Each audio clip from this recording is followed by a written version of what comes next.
ഇനിയാണ് താൻ തന്റെ കഴിവ് കാണിക്കേണ്ടത്. ദുരിതാശ്വാസ ഫണ്ടിനെ കുറിച്ചുള്ള ഞെട്ടിക്കുന്ന തട്ടിപ്പ് അതൊന്ന് കേൾക്കേണ്ടത് തന്നെയാണ്. എന്നെങ്കിലും കാണുമ്പോ പറയണമെന്ന് വിചാരിച്ചിരിക്കുന്നു. കയ്യോട് കൈ ചേർത്ത് കൊടുത്തൊരു മറുപടിയുടെ പേരാണ് മുഖ്യമന്ത്രിയുടെ ദുരിതാശ്വാസ നിധി.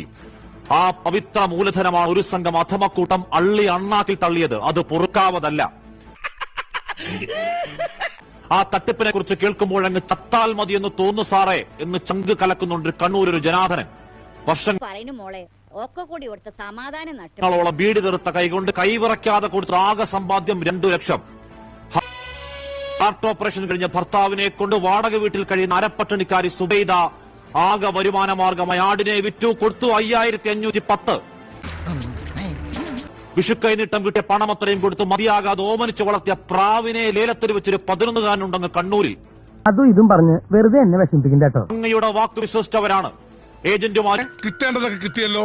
ഇടനിലക്കാരും ഡോക്ടർമാരും ഉദ്യോഗസ്ഥരും അടങ്ങുന്ന ഒരു വൃത്തികെട്ട ദൂഷിത വലയം മൂക്കിന് താഴെ അധമ ശൃംഖലയായി. ഒരു ചുക്കിനും കൊള്ളാത്ത നിങ്ങളെ ഡൈവേഴ്സ് ചെയ്യുന്നതന്നെ എന്റെ കാലാവസ്ഥയ്ക്ക് നല്ലത്. കാലക്കി ചേച്ചി കാലക്കി. ഇന്നലെ വരെ തൽക്കാലം ഇത്രയും മതി. വരട്ടെ.